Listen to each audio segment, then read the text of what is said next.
Unit 7, Persuasive Speech.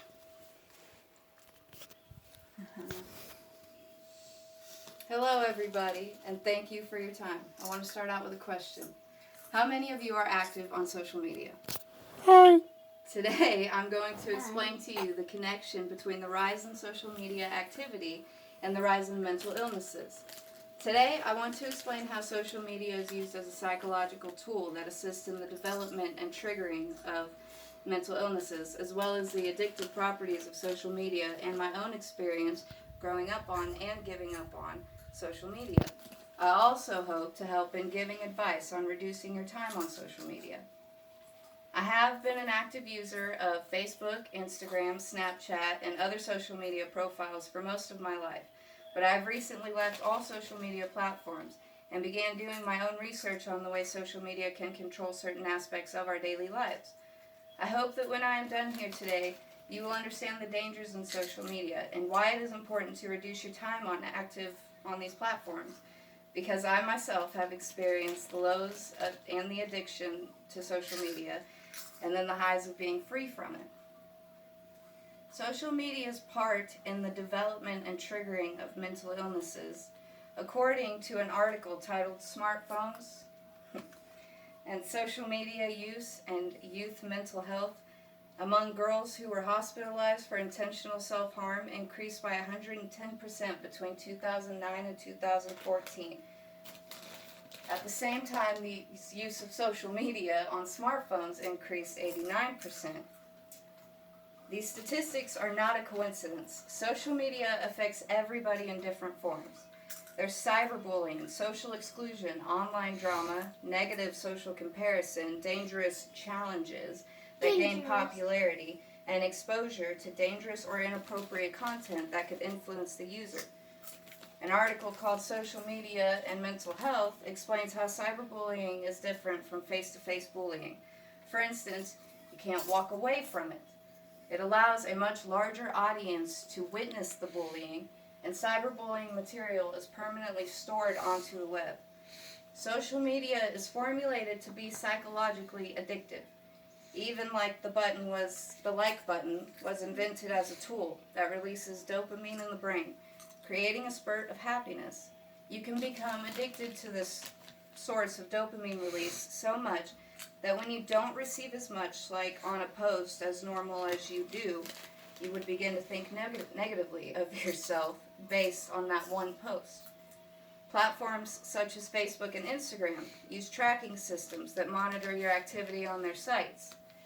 This gives them the information they need to predict your future activity, which results in knowing what they should show the individual in order to keep you active on their sites. Everything you see is placed there specifically for you to see.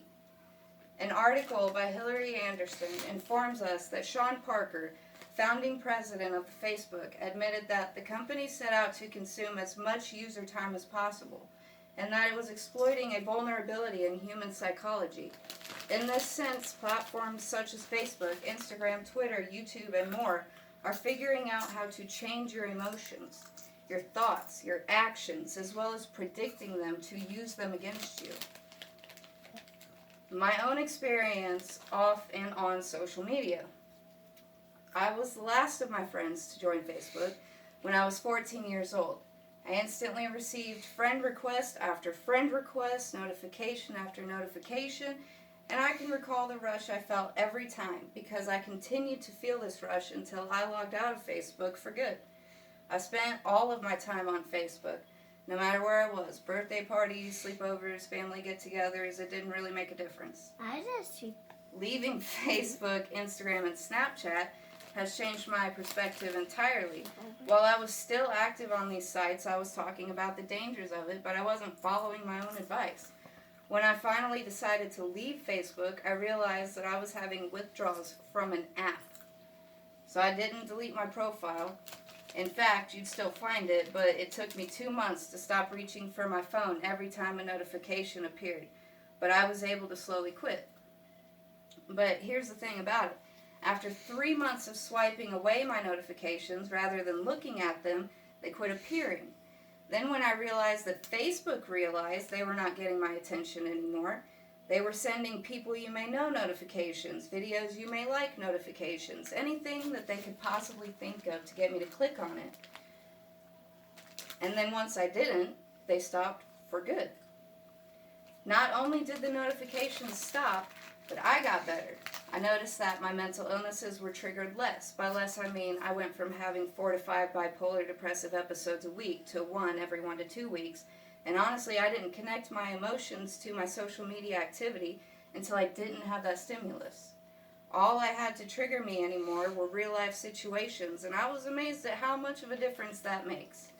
In fact, I've noticed an entire personality change and a new perspective on life. I'm more active both physically and in my children's lives. I do my own research on everyday news and engage in more face-to-face conversation rather than trying to rely on the internet socialization to satisfy my social life. When I am bored, I do something productive. In fact, since I've quit social media, I've crafted an entire coffee table made partly from recycled materials and wood I scavenged from a forest, complete with a small compartment under the hand-painted Scooby-Doo themed surface. Now, I notice the way others around me are affected by social media. For example, when I go to a family event, the girls in my family are constantly on their phones. And when they do communicate, it always starts out with, "So did you see this thing on Facebook?" Or, "Oh my God, did you see this post that this person made on Facebook?" They never seem to have anything else to talk about. In fact, I spend most of my time around my family playing with the children just to get away from those short-lived conversations and the awkward silences that comes with them staring at their phones. So now that I've told you about my social media experience, I'm going to tell you about ways to reduce your time online and why it is important to talk to your children about their time spent on social media.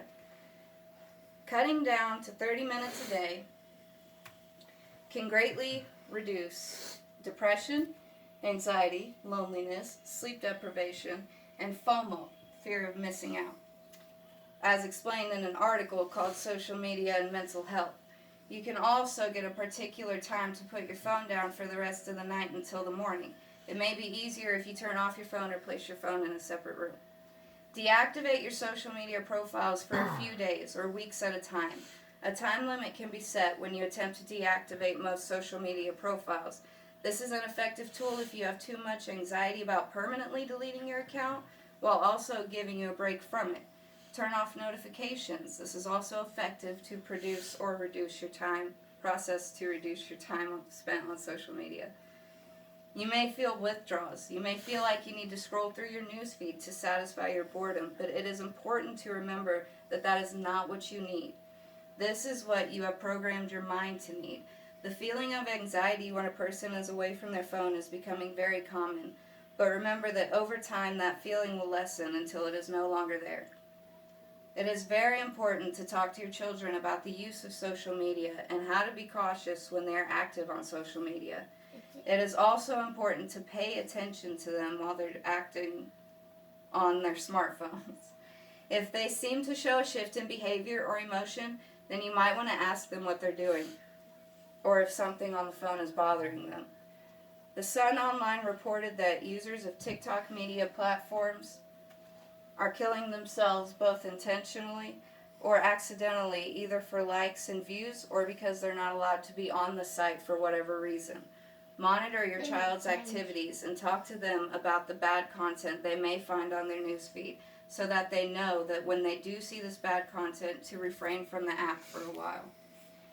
Just make sure that your children are aware of what could happen on social media, and make sure that from an early age they do not spend too much time on social media. This way, it does not grow into a habit that becomes much harder to kick in the future. And always remember, the parent is the greatest example. If you want your child to reduce their social media time, then you must do so as well. Social media can cause more harm than benefits. It can influence your emotions and use your information against you to gain your time and attention. But monitor your time online is a great way to reduce this occurrence if deleting social media is not an option. We've talked about the addictive properties that are hidden in social media platforms, as well as the dangers in becoming a user of social media such as cyberbullying. I've explained my experience on social media, and I hope that that will encourage everybody to at least try to take some time away from their social media. As we also have discussed, just like addiction to any other substance, you may have to start out slow, and you may feel actual withdrawals and anxiety from leaving social media, but don't let that discourage you. It may take time, but all great things do.